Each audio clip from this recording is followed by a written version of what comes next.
হেফাজতে ইসলামের মিছিলে যোগ দেওয়ায় আওয়ামী লীগ সরকারের নির্মম নির্যাতনের শিকার হন টাঙ্গাইলের নিরীহ গাড়ি চালক শফিকুল ইসলাম শফিক ওরফে শান্ত। আয়নাঘরে ১.৫ মাস বন্দি থাকার পর জঙ্গি কর্মকাণ্ডে জড়িত থাকার অভিযোগে ২ বছর জেলও খেটেছেন তিনি।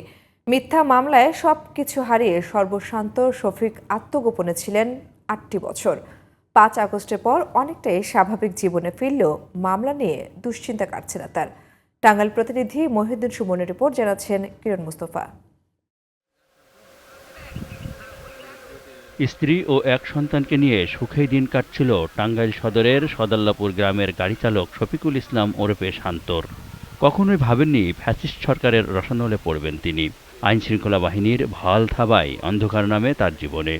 ২০১৪ সালের ১০ আগস্ট সন্ধ্যায় কুমুদিনী মহিলা কলেজের সামনে থেকে সাদা পোশাকে মাইক্রোবাসে তুলে নিয়ে যায় আইন শৃঙ্খলা বাহিনীর পরিচয়ে। এরপর আর সন্ধান মেলেনি তার। অন্ধকার ঘরে আটকে রেখে চলে শারীরিক ও মানসিক নির্যাতন।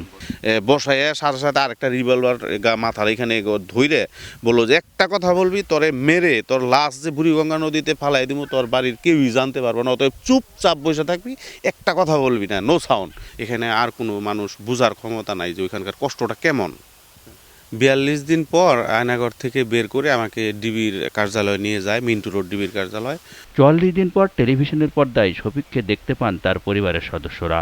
ডিবি কার্যালয়ে আন্তর্জাতিক জঙ্গি সংগঠন আইএসআই এর সঙ্গে যোগাযোগ সহ আনসারুল্লাহ বাংলা টিম ও হরকাতুল জিহাদের সদস্য হিসেবে গ্রেপ্তার দেখানো হয় তাকে। হদিস না পাওয়ার কারণে আমরা দেখা যাইতেছে যে এক পর্যায়ে ৪৪ দিন মানে সে যে বেঁচে আছে, বেঁচে থাকাটাও আমরা মানে ছেড়ে দিয়েছিলাম আর কি। খুঁজে পাওয়া যাইতেছে না, আমরা অনেক কান্নাকাটি করছি। আমার বুকের তো আমি বুকে পাইছি, বুকে পাই আমি শান্তি হয়েছি। আমি যখন ছোট ছিলাম তখন আমি আমার বাবাকে খুব মিস করছি, আমার বাবাকে পাওয়া যায় নাই, আমি খুব কান্নাকাটি করছি।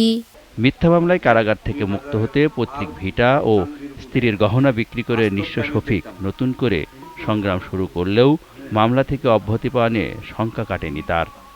জামিনে বের করে, বের হয়ে আসার পরেও আমাকে মানে টাঙ্গাইল থেকেও আমাকে ওই নিয়ে র্যাব অফিসে নিয়ে গেছিলো, অনেক জিজ্ঞাসাবাদ করলো। তো পরে বললো যে আপনি আর কখনো কোনো মিটিং মিছিলে যাবেন না, আপনি কর্ম করে খান, সমস্যা নাই। তো তারপর আমার খুব ভয় লাগতো। আমি আসার পরে আমি ফ্যামিলির সাথে দেখা করে আত্মগোপনে চলে যাই। শুধুমাত্র হেফাজতে ইসলামের মিছিলে যোগ দেওয়ার কারণে নির্মম নির্যাতনের শিকার শফিকের চাওয়া ঘটনার সঙ্গে জড়িতদের দৃষ্টান্তমূলক শাস্তি। কিরণ মুস্তফা, জিটিভি নিউজ।